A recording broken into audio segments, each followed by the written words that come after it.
Quero cumprimentar a igreja em nome do Senhor Jesus. Amém. Senhor Jesus, a quem deu a sua vida, cada um de nós que estamos aqui, meus irmãos. Que privilégio é saber que nós temos esta liberdade nesta noite para adorar a Deus por meio do sacrifício eficaz que o Senhor Jesus realizou na cruz do Calvário.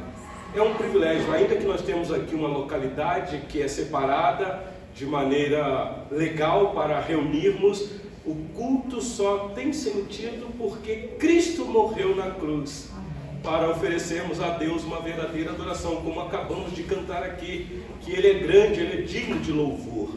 Então eu louvo a Deus pela vida de cada um dos irmãos aqui neste local, a amada congregação aqui na cidade de Mário Campos, rever os queridos irmãos na liderança aqui em Mário Campos do nosso querido evangelista Osias, a quem eu cumprimento aqui, que a boa mão do Senhor continue conduzindo a vida do querido presbítero e toda a sua família na direção aqui desta congregação, meu irmão. Meus irmãos, hoje nós estamos... meu querido, muito obrigado, sim? Deus abençoe. Nós estamos com a responsabilidade da exposição da palavra do Senhor e em seguida a ministração de um dos sacramentos, que é a ceia do Senhor.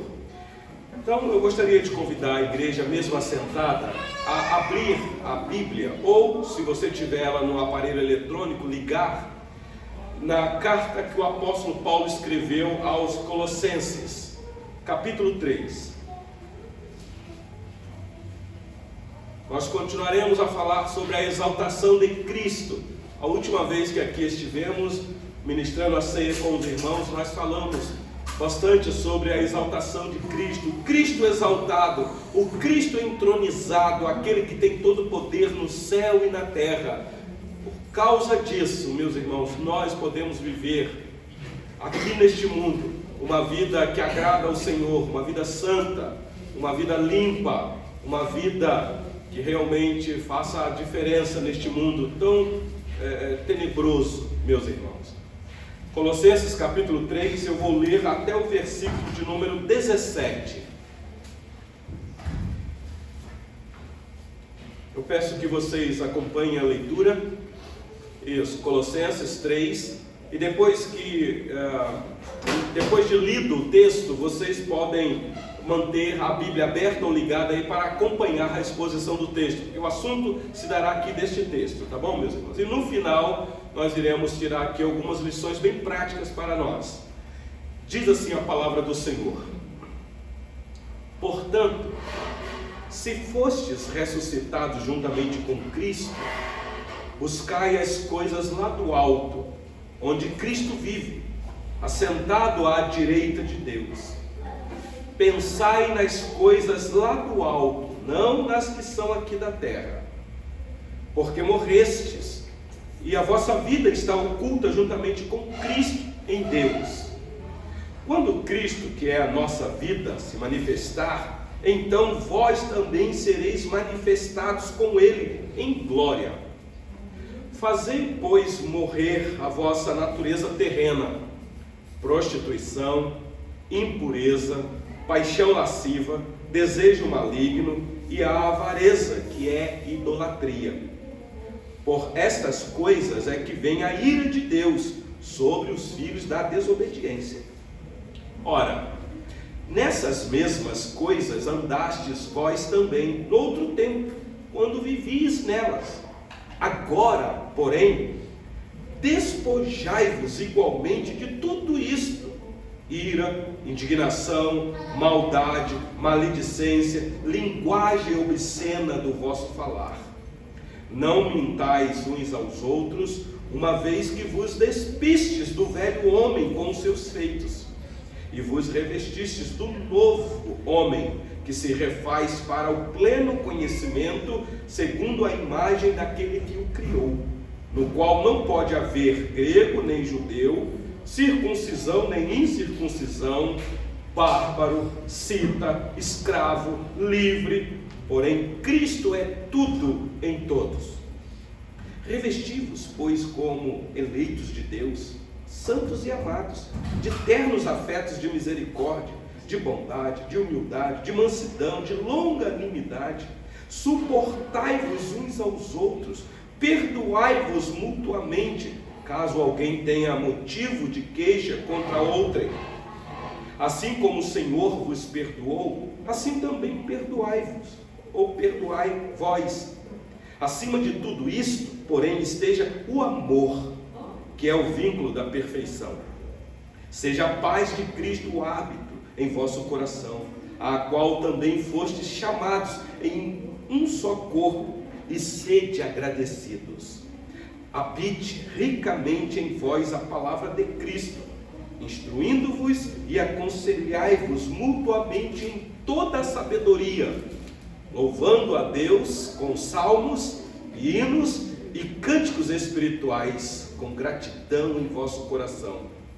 E tudo o que fizerdes, seja em palavra, seja em ação, fazei-o em nome do Senhor Jesus, dando por ele graças a Deus Pai. Até aqui a leitura da palavra do nosso Deus, meus irmãos. Quantas instruções nós temos aqui, quantas! Vamos orar mais uma vez, meus irmãos, rogando ao Senhor que ilumine a nossa mente para a compreensão da mensagem desta noite. Bendito Deus, nosso Pai eterno, Pai de nosso Senhor e Salvador Jesus Cristo. Ó Deus Todo-Poderoso, aqui estamos para te adorar. Viemos aqui para buscar a face do Senhor enquanto se pode achar. Estamos aqui, ó Deus, debaixo de uma santa convocação do Senhor, para te cultuar, ó Deus. Oferecer a Ti um sacrifício vivo e eficaz, porque estamos aqui confiados na obra realizada do Teu Filho amado, que morreu por nós, mas que a morte não o conteve, porque Ele ressuscitou pelo poder do Senhor, e Ele está vivo e vive para sempre.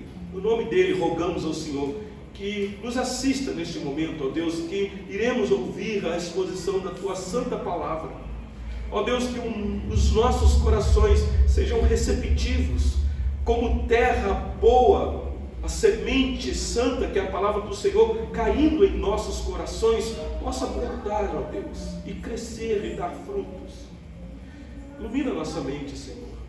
Não permitas que seja apenas um conhecimento humano, intelectual, mas que seja uma ação poderosa do céu, pelo Teu Santo Espírito em nossa mente e em nosso coração, para que ao término deste culto, ó Deus, de fato, possamos sair daqui transformados pela palavra do Senhor, para viver para a Tua glória, servir ao Senhor debaixo da Tua ordem, de ir e pregar este santo evangelho a toda criatura. Assim oramos, rogando a Tua direção, no nome do Senhor Jesus. Amém. Meus irmãos, eu estou convencido de que um dos maiores dramas que nós cristãos enfrentamos, ou a maior dificuldade, é a abnegação. É fazer morrer a nossa vontade. É não mais eu, mas sim Cristo.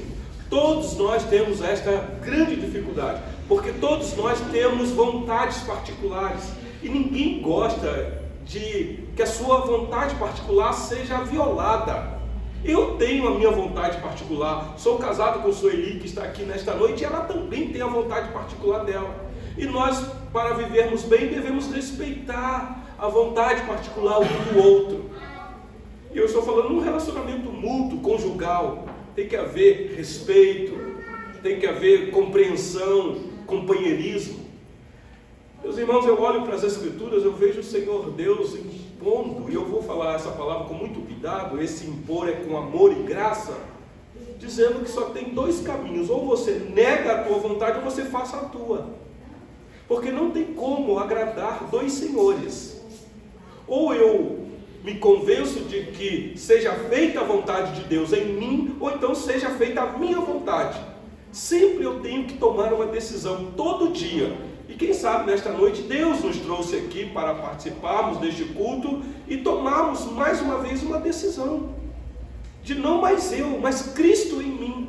Viver esta vida agora nova em Cristo Jesus. Porque o texto que eu acabei de ler com vocês é um texto que o apóstolo Paulo, agora no capítulo 3, vai chamar a atenção dos seus leitores para uma vida prática. O capítulo 1 e o capítulo 2 de Colossenses é o apóstolo apresentando a excelência, a sublimidade, a singularidade do Senhor Jesus. Ele que está exaltado. Mas não basta, meus irmãos, só saber disso. O dogma certinho, doutrina correta na nossa mente, se nós não praticamos, se nós não vivemos isto, de nada adianta. Segundo o nosso irmão Tiago, a nossa religião é vã, porque nós somos apenas ouvintes e não praticantes.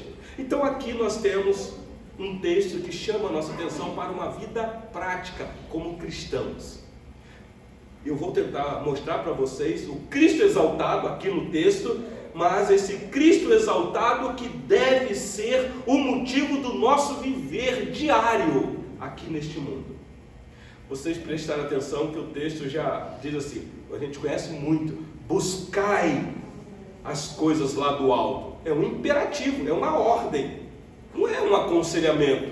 O apóstolo Paulo não está dizendo, olha, eu aconselho vocês a buscarem as coisas lá do alto. Eu penso que vocês devem buscar as coisas lá do alto. Não, aqui é uma ordem, ou você busca ou não. É ordem, ou você obedece ou não. E não só buscar, aí ele diz assim, e pensai nas coisas lá do alto. Está aí no versículo 22.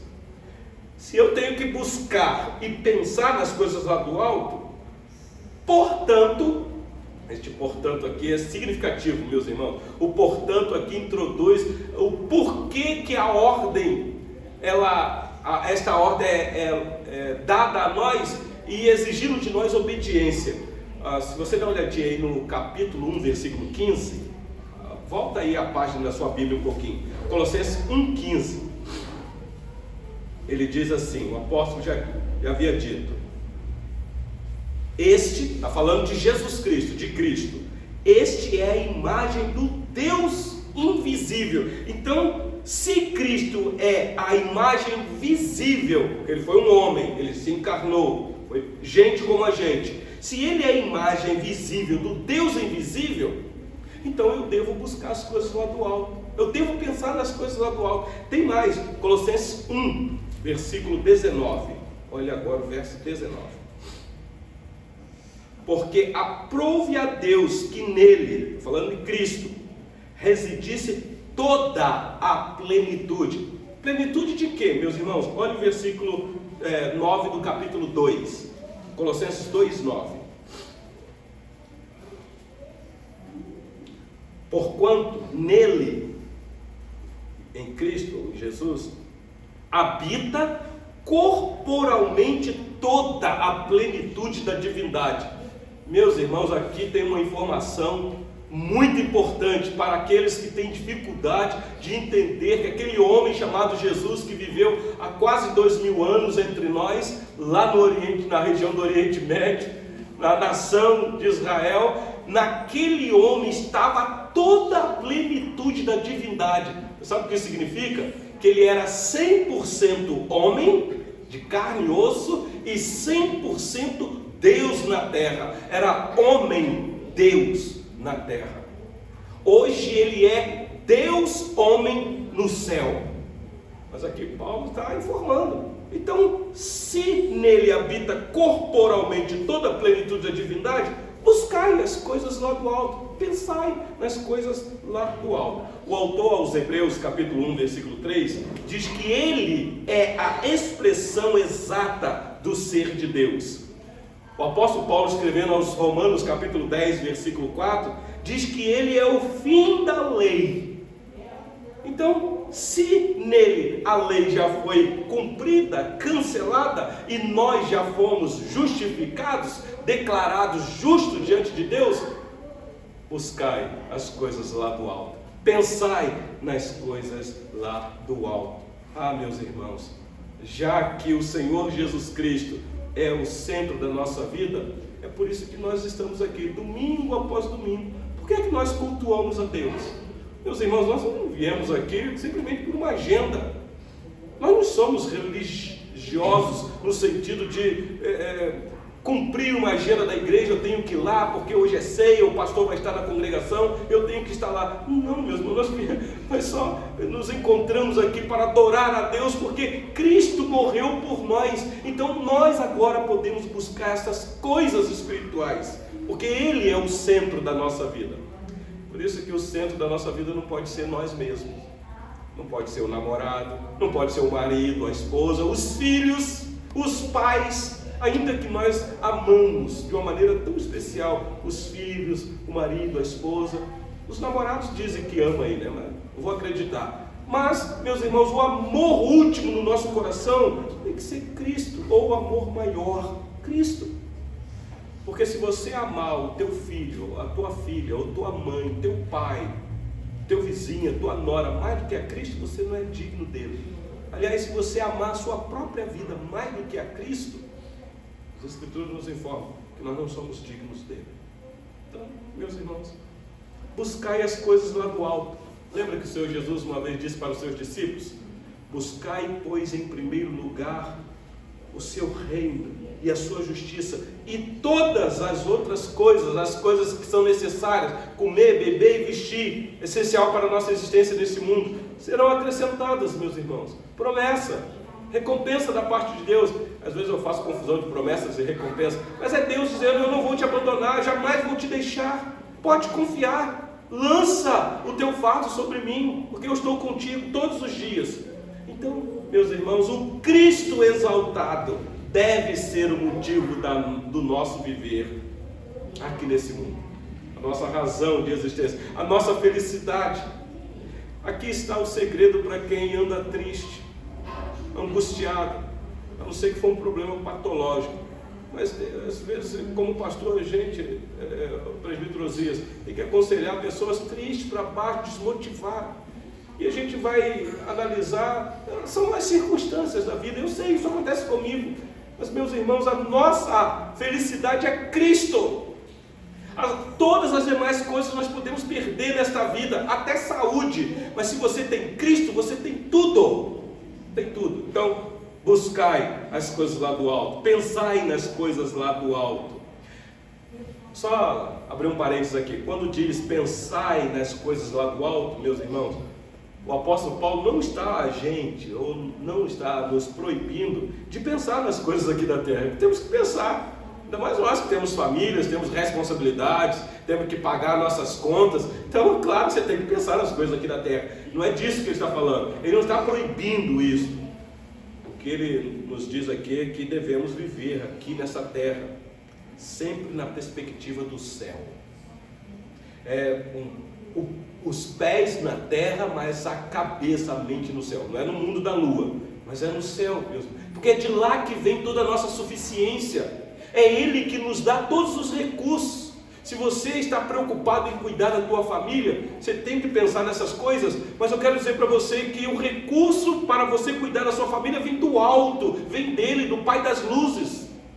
Se você precisa de uma cura da sua enfermidade, busque os recursos da terra, mas saiba que é esse Deus lá do alto que abre as portas aqui na terra para nós recebermos a cura, o milagre. Nós cremos nisso.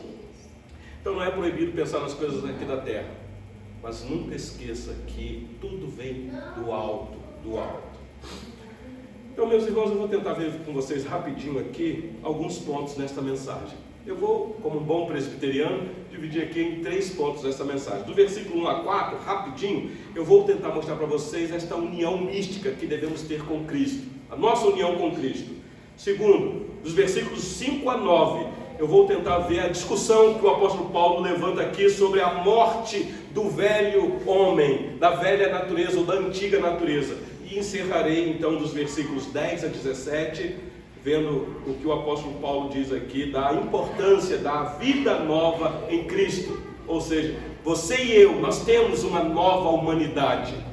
Já as coisas velhas passaram, eis que tudo se fez novo. Nós somos nova criatura, meus irmãos, nova criação. Devemos ter esta consciência.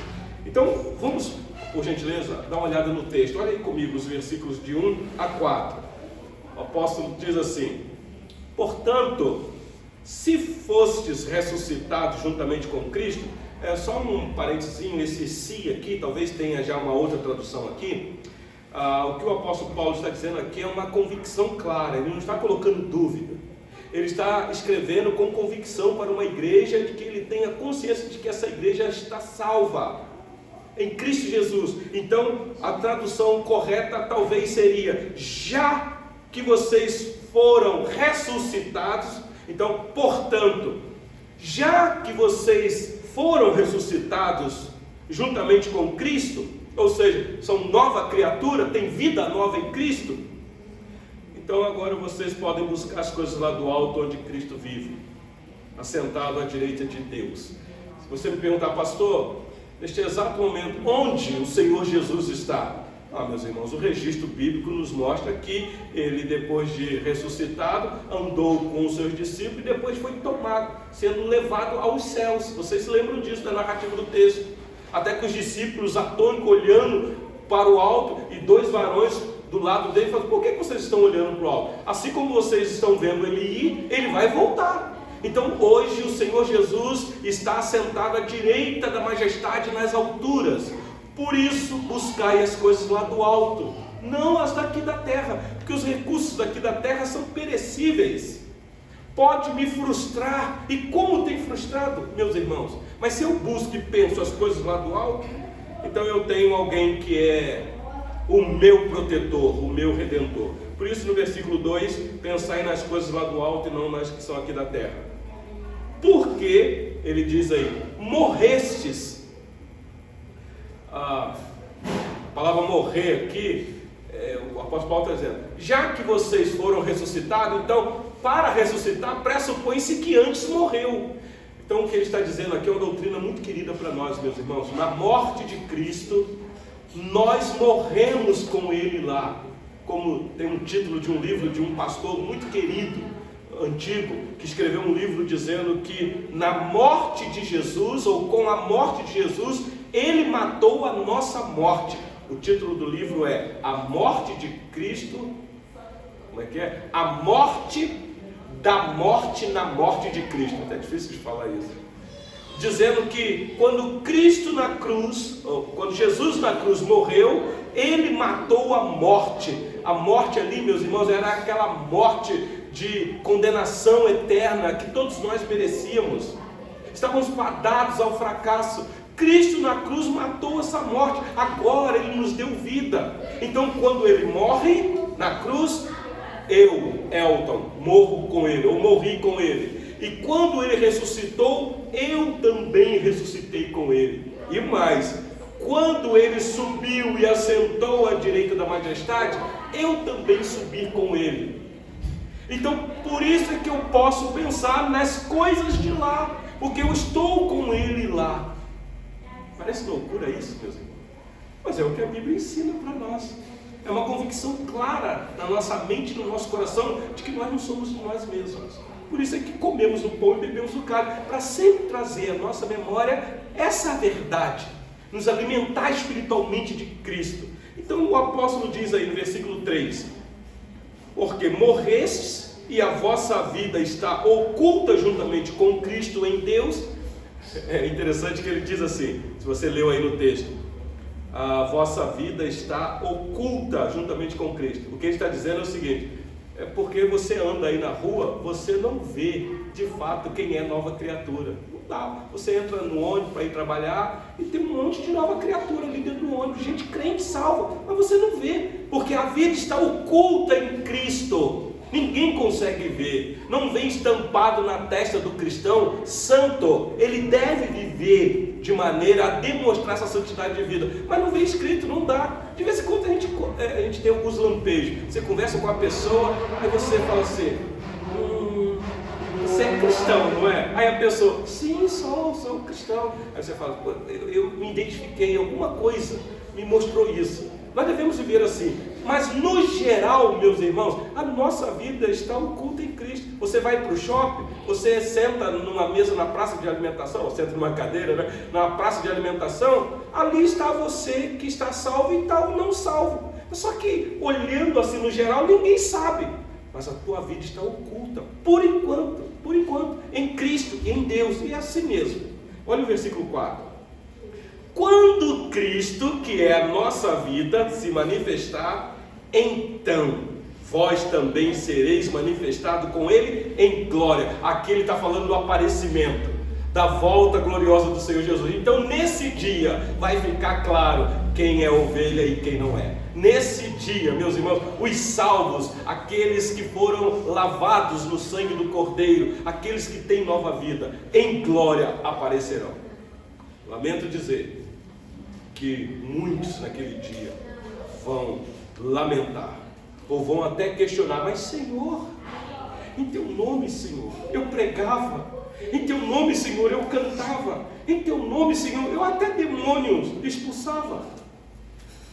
Não, você não era meu não, porque você nunca buscou as coisas lá do alto, você nunca pensou nas coisas lá do alto, você era somente um terrestre, só pensava nas coisas daqui. Está dando para vocês entenderem a seriedade, meus irmãos, disso daqui? O porquê que nós cultuamos a Deus domingo após domingo? Nós somos diferentes, nós somos de outra estirpe, nós não somos melhores do que ninguém. Neste mundo nós somos iguais, porque a nossa vida ainda está oculta, mas devemos viver de maneira digna aqui nesse mundo, a testemunhar desse Deus e aguardar, porque um dia, como está dito aí, quando Cristo, que é a nossa vida, se manifestar, então vós também sereis manifestado com Ele. Que coisa maravilhosa! Se a gente já tiver morrido, meus irmãos, pode ficar tranquilo que nós iremos ressuscitar. Se estivermos vivos com a volta dele, os nossos corpos serão transformados, um piscar e abrir de olhos. Coisa maravilhosa. Então aqui está, meus irmãos, o primeiro ponto: a nossa união com Cristo. Estamos com Ele, não estamos sozinhos. Então não há um lugar que você esteja, se você é nova criatura, que você esteja sozinho. Não tem como você entrar numa repartição privada e fechar a porta e dizer: agora eu estou sozinho, aqui ninguém me vê. Você é nova criatura, você é de Cristo. A não ser que você não é de Cristo, aí é outra coisa, é outra conversa. Eu queria destacar esse primeiro ponto, de você ter essa consciência de que você não é de você mesmo, de você mesma. Nós temos uma vida oculta em Deus, na pessoa de Cristo Jesus. Louvado seja Deus por isso. Por isso, meus irmãos, é que quem é casado aqui deve olhar para o seu cônjuge, que é cristão, e dizer: Cristo, e trate honrosamente, porque é Cristo nesta pessoa. Aliás, ele vai instruir aqui, é o segundo ponto que eu quero ver com vocês. Olha aqui a discussão que o apóstolo levanta sobre a morte da nossa velha natureza que ainda habita em nós. A nossa vida em Cristo está oculta, mas a nossa vida carnal está bem vivinha, né? Acesa, sendo vista por todo mundo. Então, olha comigo agora os versículos de 5 a 9, por gentileza, o que ele diz: fazei, pois, morrer a vossa natureza terrena. Parece uma contradição em termo. Ele acabou de dizer que nós morremos, né, no versículo de número 3, porque morrestes e a vossa vida está oculta. Agora ele está dizendo: não, fazei morrer a vossa natureza terrena. O que ele está dizendo aqui são essas nossas vontades humanas. Meus irmãos, escute isso daqui. Com a morte de Cristo na cruz, os nossos pecados foram pagos. Tetelestai, no grego, está pago, pagou, não há mais dívida nossa com o nosso Deus. Estamos quites, não devemos nada a Deus, meus irmãos. O pecado agora não tem mais força sobre nós. O pecado não tem mais poder de nos acusar, de nos condenar. Agora já não há mais condenação para aqueles que estão em Cristo Jesus. Mas, meus irmãos, a presença do pecado ainda é real. Essa presença só será aniquilada com a volta gloriosa dele. Então, enquanto nós estamos aqui, estamos fadados a pecar. Por isso é que o nosso irmão na liturgia leu aquele texto do apóstolo João dizendo: filhinhos, eu vos escrevo para que vocês não pequem. Mas se pecar, nós temos um advogado junto ao Pai, Jesus, o justo. Está sentado lá. Pensa nessas coisas e peça perdão e se arrependa. Mas a ordem aqui agora é, olha aí o versículo 5: fazei, pois, morrer a vossa natureza terrena. É a ordem também. Não é assim um aconselhamento. Olha, eu aconselho que vocês façam morrer a vossa natureza terrena. Eu sugiro que vocês façam morrer. Não, é ordem. Ou você obedece ou não. E quais são a nossa natureza? Qual é a nossa natureza terrena? Ele lista aí, acompanhe. Prostituição.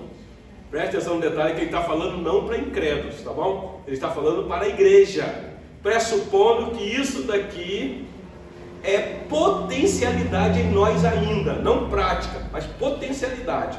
prostituição, impureza, paixão lasciva, desejo maligno e a avareza, que é a idolatria. Por essas coisas é que vem a ira de Deus sobre os filhos da desobediência. Aqui tem um colchete para dizer que essas coisas aqui provocam a ira de Deus, mas essas coisas aqui são praticadas com mais veemência sobre os filhos da desobediência. Eles é que praticam isso. Quem são os filhos da desobediência? Os filhos da desobediência são os filhos de Adão, porque Adão e Eva foram os primeiros a desobedecer, e nós somos filhos deles. Só que nós agora fomos alcançados com a graça bendita, não somos mais filhos de Adão, somos filhos de um outro Adão, por assim dizer, um outro homem que cumpriu cabalmente o que o primeiro não cumpriu. Então por isso que ele está dizendo, essas coisas aqui ainda estão presentes na nossa natureza terrena. Então você pode fazer morrer. Agora os filhos da desobediência praticam isso daqui com a maior naturalidade e sentem prazer nisso, e fazem de maneira premeditar. Marca o local, o horário, o tempo. Agora nós não, meus irmãos. É interessante que ele vai falar aí da avareza, né? Eu só vou pegar esse ponto aqui. Vocês sabem o que é uma pessoa avarenta? Pessoa avarenta é alguém que ama o dinheiro. Não tem problema nenhum você ter dinheiro. Eu oro para que o Senhor multiplique a sua renda. Mas eu sei que há um perigo no coração nosso, meus irmãos, de nos apegar ao dinheiro. Tem pessoas que matam por causa de dinheiro. Se você não tomar cuidado, o dinheiro se torna um ídolo no teu coração mesmo. Por isso que ele diz, fazer morrer a avareza, que é idolatria. O dinheiro se torna um senhor na sua vida. Você se rende a ele. Você acha que a sua vida só tem sentido se você tiver dinheiro. Deixa eu falar uma coisa, meu. Eu sei que o dinheiro é importante. Nós precisamos de dinheiro para muitas coisas nessa vida. Muitas coisas. Eu não estou dizendo que dinheiro não traz felicidade. Não é isso que eu estou dizendo. Senão daqui a pouco você vai fazer essa leitura aí e vai dizer, o pastor está falando lá que dinheiro não traz felicidade, então pede o dele para mim. Eu não vou te dar não, já digo isso aqui. A não ser que você estiver precisando. Porque o dinheiro é importante, ele me ajuda a pagar minhas contas, eu tenho recurso, eu posso adquirir um veículo para fazer uma viagem mais longa, eu posso dar um conforto melhor para a minha família, ele é sim importante. O que eu estou dizendo é que eu não posso ter ele como Senhor na minha vida. Eu não posso achar que se eu perder ele, acabou tudo. Eu vou entrar em desespero, entrar em depressão, ficar angustiado, nem na igreja eu volto mais. É isso mesmo. O nosso tesouro não está aqui na terra, está nos céus. Juntai tesouro lá. Por isso, pense e busque nas coisas lá do alto. Mas você pode ter as coisas aqui da terra, mas não coloca o teu coração nisso, porque um ladrão rouba, a traça rói. Pode botar seguro no teu carro, sem problema nenhum, mas se o ladrão levar, você sabe a dor de cabeça que é. Aí você descobre que a seguradora que você tinha era uma cooperativa, e agora você descobriu que a seguradora não quer te ajudar como você pensava, e aí vem a dor de cabeça. Então cuidado com a avareza. Seja uma pessoa generosa. Não deixe o dinheiro dominar o teu coração, porque senão isso pode ser um problema. E isso, os filhos da ira, da desobediência que vivem. Então o versículo 7, 8 e 9 diz assim, olha aí, ele continua a discussão aqui. Ora, nessas mesmas coisas andastes vós também. Então ele está falando, eu conheço vocês, vocês são nova criatura, mas vocês outrora eram tudo assim. No outro tempo, quando vivis nelas, está vendo? A palavra viver nela é a prática. E ele vai dizer, agora, nesse tempo presente, porém, despojai-vos igualmente de tudo isso. E aí ele acrescenta a lista. Como se não bastasse o que ele falou, ele acrescenta mais. Ele diz aí, versículo 8, ira, indignação, maldade, maledicência, linguagem obscena do vosso falar.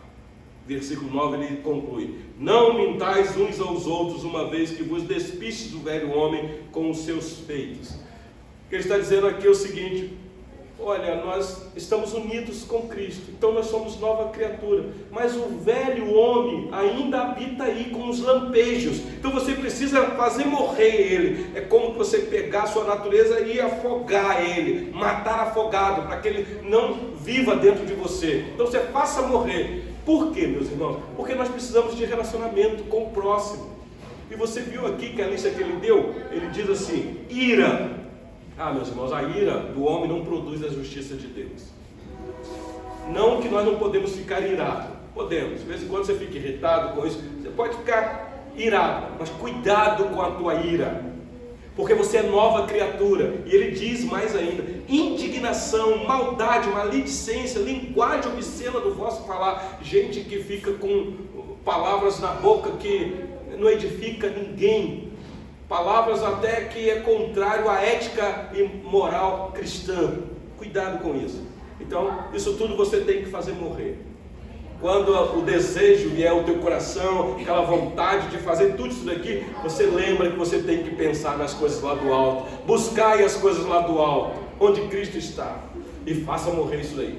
Pessoal, meu coração está pedindo isso, mas eu não vou fazer isso. Eu não posso fazer isso. Eu não devo fazer isso. Porque eu sou agora de outro. Eu não sou de mim mesmo, de mim mesma. Meus irmãos, isso aqui é um santo remédio para os casalzinhos de namorados. Quando alguém quiser exigir, pedir alguma coisa, você pode dizer não. Porque eu sou diferente. E pronto, o texto é tão claro aí. Na hora da raiva, na hora da contenda. E por último, meus irmãos, agora o apóstolo Paulo vai orientar os irmãos da cidade de Colosso a vida que eles devem viver, a nova vida, a nova humanidade. E aqui, meus irmãos, eu caminho para o final, porque é o que nós precisamos hoje. Meus irmãos, preparando essa mensagem para pregar aqui hoje, eu orei ao Senhor, falei, Senhor, se lá tiver um que foi impactado com essa mensagem, transformado, que abraçar isso no coração, eu saio de lá satisfeito. Mas eu estou crendo que nós estamos todos aqui, meus irmãos, como crentes. Que esta palavra é para todos nós. Então pode ser para todos vocês. Pensam todos vocês aqui, abraçar isso aqui. A diferença que nós iremos fazer no local em que vivemos. Especialmente vocês aqui em Mário Campos. Olha aí comigo a partir do versículo 10 agora, até o 17. Ele diz assim. Então você tem que despir disso tudo que ele disse. E agora você vai revestir do novo homem, que se refaz para o pleno conhecimento, segundo a imagem daquele que o criou. Todos nós temos uma imagem agora correta de Deus. A primeira imagem foi manchada lá no Éden. Lembra que Deus nos criou a sua imagem e semelhança. O pecado entrou, essa imagem ficou manchada com o pecado. Agora Cristo, meus irmãos, a imagem de Cristo em nós agora restaura aquilo que é plano de Deus, a verdadeira imagem, o Filho dele, todo dia, o caráter, a semelhança de Cristo em nós. Então ele diz assim, revestido do novo homem que se refaz para o pleno conhecimento, segundo a imagem daquele que o criou, no qual, versículo 11, não pode haver grego, nem judeu, circuncisão, nem incircuncisão, bárbaro, cita, escravo, livre, porém Cristo é tudo em todos. O que Paulo está dizendo é o seguinte, acabou agora o preconceito, acabou a distinção de um grupinho específico achando que é melhor do que qualquer um na terra. Especialmente os judeus pensavam assim, por causa da tamanha manifestação de Deus a eles. Eles achavam, e alguns acham até hoje, que são uma classe especiais. Não são mesmo. Em Cristo acabou isso. Você viu a lista aqui? No qual não pode haver grego, nem judeu. O grego aqui era um não judeu. O judeu olhava para os gregos e achava que era combustível do inferno. Era gente que não tinha o favor de Deus. Agora Paulo está dizendo, não judeu, você também é importante, mas o grego também é. E ele continua, é uma linguagem aqui religiosa, circuncisão e incircuncisão. Porque o judeu se circuncidava, o grego não. Então quem não era circuncidado era considerado imundo. E agora acabou isso. Até você, judeu, que é circuncidado, você também em Cristo é nova criatura. Mas aquele que não foi circuncidado também é nova criatura. Ele também tem que se revestir do novo homem. E ele fala aí, não vai dar tempo agora de detalhar cada um, bárbaro, cita, escravo, livre. Porém, Cristo é tudo em todo. Naquela época, meus irmãos, havia os escravos. E a Bíblia aqui não está legalizando essa prática, mas aqui está dando um valor correto para os escravos. Porque muitos achavam que os escravos não valiam de nada. Agora até os escravos em Cristo é nova criatura. Versículo 12 em diante, agora ele vai falar com mais detalhe deste revestimento. Olha aí na sua Bíblia. Revesti-vos, pois, como eleitos de Deus. Deixa eu abrir um outro parênteses aqui. Meus irmãos, Paulo não tem problema nenhum em tratar a igreja como eleita, como escolhida, como predestinada. Está vendo aí, meus irmãos? Revesti-vos como eleitos de Deus. Eleito aqui, meus irmãos, é alguém que foi chamado, é alguém que foi separado, alguém que foi alcançado pela graça. Você sabe o que é uma eleição? Nós estamos chegando aí no período da eleição. Eleição, você tem várias pessoas e você tem que escolher um. Aqui está claro o que é uma eleição. Eleito, ele está falando para a igreja: vocês eleitos, se revistam, santos e amados. Está vendo? Além de serem eleitos, vocês são santos e amados, de eternos afetos de misericórdia, de bondade, de humildade, de mansidão, de longanimidade. Meus irmãos, tudo aqui que é fruto do Espírito. Você sabe o que significa uma pessoa longânima? O longânimo é alguém que tem um pavio longo. Deu para entender, né? Ele não tem um pavio curto. Aqui é aquele que tem um ânimo esticado. Ele sabe perdoar, não só uma vez. Ele sabe andar a segunda milha. Não é fácil, meus irmãos. Só quem busca as coisas lá do alto, só quem se reveste de Cristo é que consegue. Humildade, bondade, misericórdia. Que lista bonita aqui. Versículo 13. Aqui é pior ainda. Ele diz assim: suportai-vos uns aos outros. Suportar. Sabe o que significa, meus irmãos? Ele está falando para a igreja. Que existe na igreja que é cri-cri demais, gente que é chata, gente que é difícil de você andar com ela. Então a recomendação é: suporte. Eu sei que a pessoa é difícil, a pessoa pega no pé, mas suporte. Não é isso que ele diz aí? Suportai-vos uns aos outros. Vai haver esse problema na igreja. Lendo engano, a pessoa fala assim: eu não vou mais naquela igreja, lá na igreja tem uma fulana, tem um ciclano. Irmão, suportai-vos. Está aqui. E tem mais, olha aí: perdoai-vos mutuamente. Ora, meus irmãos, se ele está falando para perdoar, pressupõe-se que alguém vai ofender a gente na igreja. Significa que alguém vai provocar em nós atitude que eu vou ter que perdoar. Então alguém vai me machucar, alguém vai me ferir. E é assim mesmo, meus irmãos. Todos nós temos essa capacidade, por causa da nossa velha natureza ainda, de ofender o irmão, de dar uma palavra indelicada, e de repente a pessoa nem sabe que feriu o outro. Aí a pessoa se ofende, vai para casa, fica irritada, espalha, coloca nas redes sociais, em vez de tratar com a pessoa. Está vendo aqui, meus irmãos? Perdoe. Não é fácil. Por isso, buscai as coisas lá do alto. Porque se você buscar as coisas aqui da terra, você não vai suportar, você não vai perdoar. Conhece gente assim que diz: pastor, não dá. Dá não. Por que não dá? Porque você está buscando as coisas da terra. Busca as coisas lá do alto para você ver só. E tem mais aí. Além de suportar, de perdoar, ele diz aí: caso alguém tenha motivo de queixa contra outra. Olha o que Paulo diz no finalzinho do versículo 13: assim como o Senhor vos perdoou, assim também perdoai a vós. Aqui, meus irmãos, não é um indicativo. Paulo usa muito disso. Ele usa um imperativo e um indicativo. Ele dá uma ordem, mas ele mostra por quê. Olha, a ordem que eu estou te dando é por que aconteceu isso.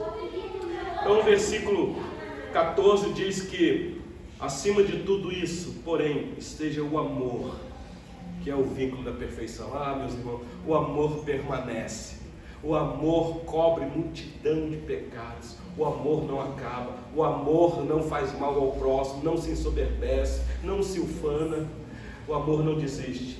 O amor aqui, meus irmãos, não é um sentimento. O amor aqui é uma pessoa. O amor aqui é Cristo. É Cristo. Eu só perdoo em Cristo. Eu só suporto em Cristo. Eu amo em Cristo.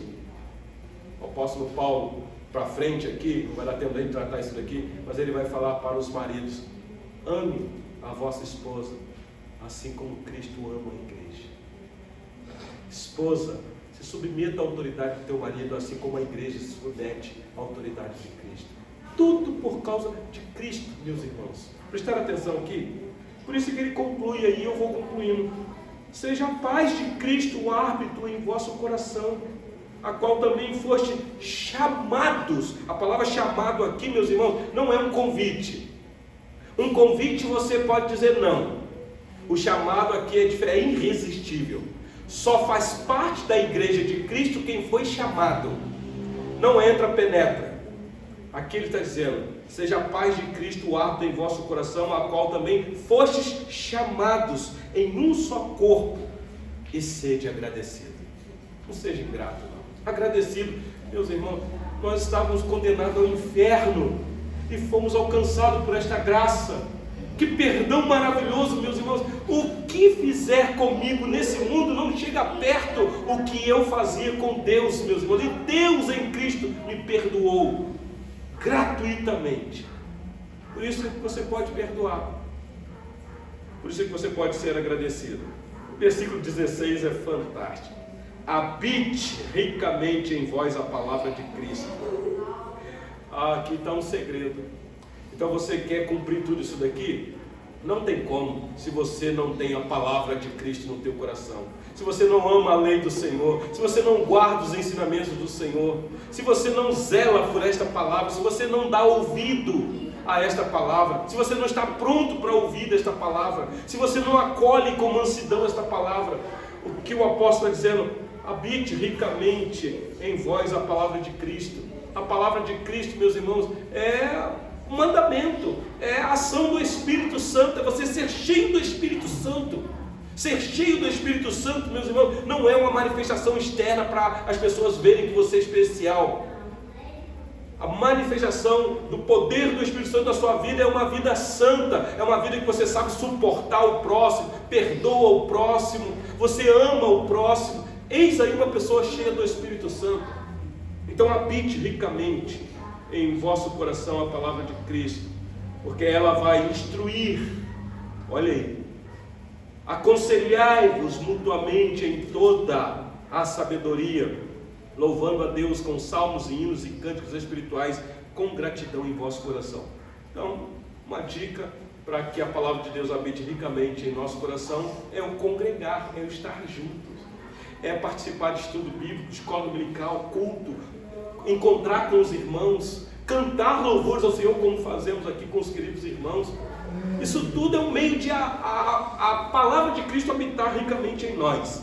E aí no versículo 17 ele diz assim: e tudo o que fizerdes, aqui é prática, é vida prática, tudo que você fizer, seja em palavra, seja em ação, fazei em nome do Senhor Jesus, dando por ele graças a Deus.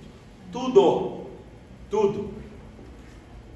Então, meus irmãos, eu tento terminar esta palavra aqui dizendo para vocês: vocês perceberam a importância de como nós somos exclusivamente de Deus? Não sei se ficou claro isso para você. Eu estou casado com a Sueli, mas a Sueli não é minha e nem eu sou dela. Eu sou de Cristo e ela também. Minhas filhas não são minhas filhas, meus netos não são meus netos. Não, eu não tenho nada, meus irmãos, tudo é dele, tudo. Como disse Abraham Kuyper, uma frase célebre que está aí na internet, depois você pode pesquisar: não há 1 centímetro quadrado na face da terra que Cristo como Senhor não diga: é meu. Tudo é dele, meus irmãos. Então, tudo que você possa fazer, seja palavra ou ação, faça em nome do Senhor. Então você já aqui tira lições para você. Quando você ficar com raiva, for querer xingar, já xingou alguma vez? Já falou palavrão alguma vez? Então agora você lembra: eu vou falar esse palavrão aqui em nome do Senhor Jesus. Cabe? Não cabe.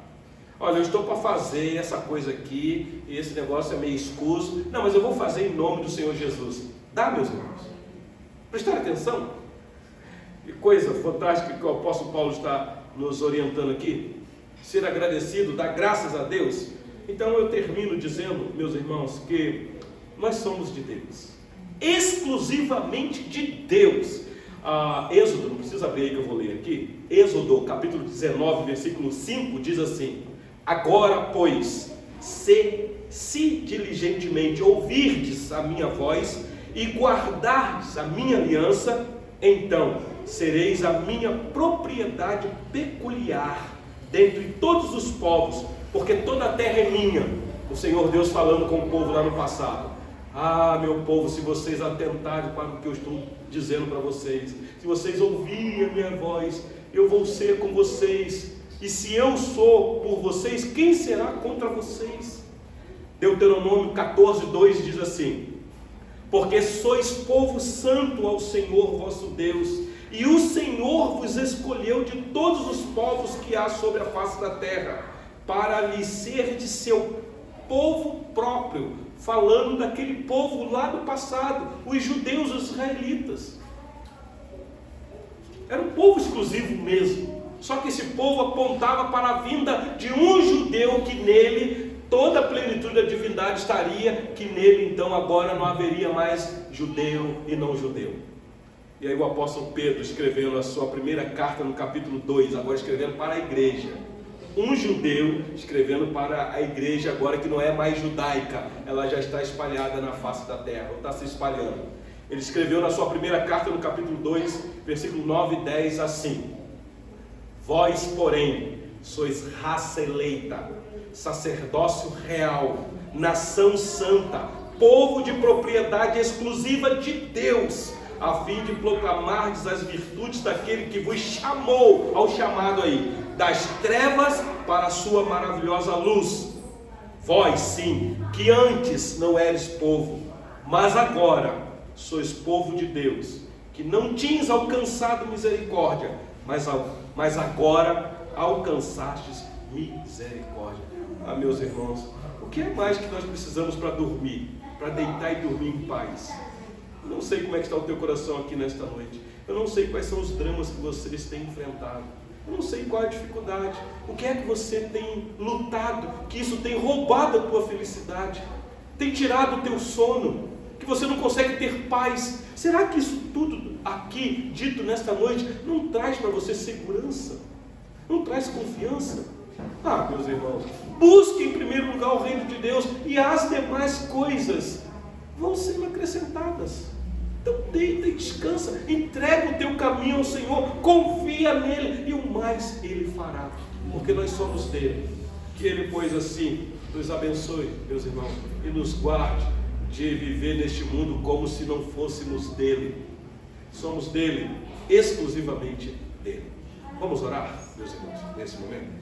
Peço à querida irmã que dá pausa para nós um vídeo, por gentileza. Senhor,